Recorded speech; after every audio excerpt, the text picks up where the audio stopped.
5 अगस्त से भारत की सुरक्षा में बैठी शेख हसीना ने अब एक ऐसा खेल कर दिया है जिसने बता दें कि इस वक्त बांग्लादेश समेत कई देशों को हिलाकर रख दिया है। शेख हसीना ने बांग्लादेश में एक ऐसा बम फोड़ा जिसने ऐसा धमाका किया है कि ढाका में इस वक्त खतरनाक हलचल मच गई है।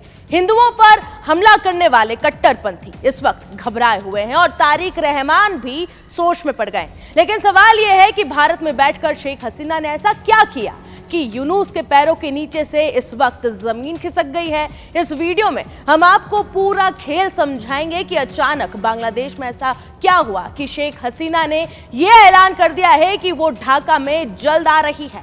क्या शेख हसीना की वापसी को लेकर तारिक रहमान से कोई डील हो गई है गुपचुप तरीके से? दरअसल आपको बता दें कि ये सारे कयास और दावे इसलिए सामने आ रहे हैं क्योंकि बांग्लादेश की अपदस्थ प्रधानमंत्री शेख हसीना ने भारत में बैठकर ऐसा सियासी संदेश दिया है जिसने ढाका की राजनीति में नई हलचल पैदा कर दी है। जिस शेख हसीना को सत्ता से हटाने के बाद राजनीतिक तौर पर खत्म मान लिया गया था, उन्होंने अब यह साफ कह दिया है कि उनकी गैर मौजूदगी को चुप्पी ना समझा जाए क्योंकि वो बहुत जल्द बांग्लादेश में लौटने वाली है। एक ईमेल इंटरव्यू में शेख हसीना ने यह दावा किया है कि वो लगातार लोकतंत्र की बहाली के लिए संघर्ष कर रही है। उन्होंने ये भी कहा कि उनकी वापसी किसी तारीख पर नहीं बल्कि बांग्लादेश में लोकतांत्रिक माहौल और उसी के साथ साथ अभिव्यक्ति की आजादी और राजनीतिक अधिकारों की बहाली पर निर्भर करेगी। वहीं आपको ये भी साफ बता दें कि इन सब बातों से ये साफ है कि शेख हसीना खुद को सिर्फ एक नेता नहीं बल्कि लोकतंत्र बनाम कट्टरपंथ की लड़ाई का एक चेहरा बनाकर बांग्लादेश में खुद को पेश करना चाह रही है। सबसे बड़ा धमाका तब हुआ जब हसीना ने ये कहा कि उन पर 19 बार जानलेवा हमले हो चुके हैं लेकिन वो हर बार बच गई। उन्होंने आगे ये भी कहा कि अब तक अल्लाह ने मुझे जिंदा रखा है, मैं बहुत जल्द बांग्लादेश की धरती पर लौटूंगी।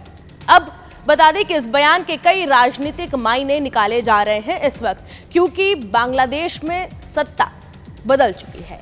अंतरिम सरकार के बाद अब नई राजनीतिक व्यवस्था आकर यहां पर तैयार हो चुकी है, लेकिन इसके बावजूद आवामी लीग पर कार्रवाई जारी है, पार्टी नेताओं की गिरफ्तारी हो रही है और समर्थकों पर हमले के आरोप भी लगातार सामने आ रहे हैं और लगातार ये आरोप लगे जा रहे हैं। शेख हसीना ने यह दावा किया है कि आवामी लीग के नेताओं और कार्यकर्ताओं के खिलाफ खामोश राजनीतिक नरसंहार चलाया गया।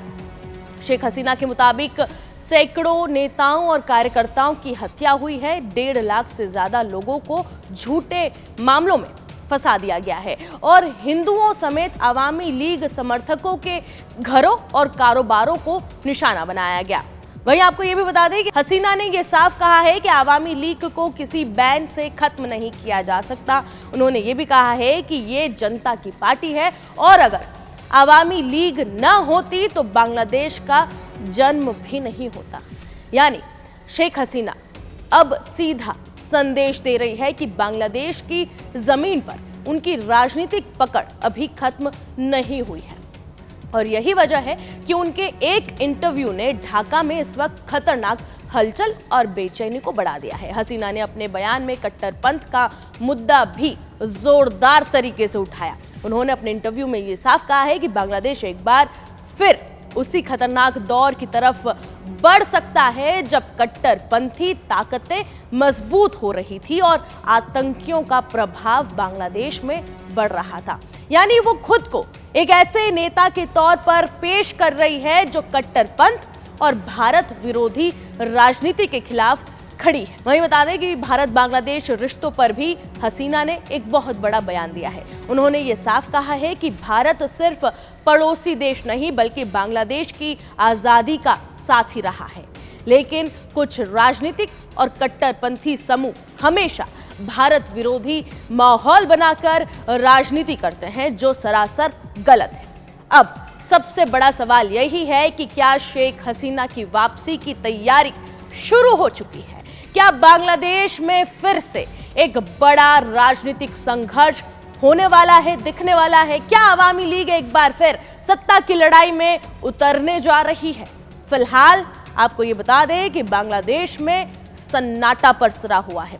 लेकिन इस सन्नाटे के पीछे एक बड़ा तूफान तैयार हो रहा है और उस तूफान का नाम है शेख हसीना। शेख हसीना ने यूनुस पर भी कई आरोप लगाए हैं। ऐसे में अब ये दिलचस्प होगा देखना कि शेख हसीना की वापसी बांग्लादेश में कब होती है और किस तरीके से यहाँ पर एक नया राजनीतिक रूप अब बांग्लादेश की धरती पर देखने को मिलता है। फिलहाल इस रिपोर्ट में इतना ही। बाकी तमाम खबरों के लिए आप जुड़े रहे जी न्यूज के साथ।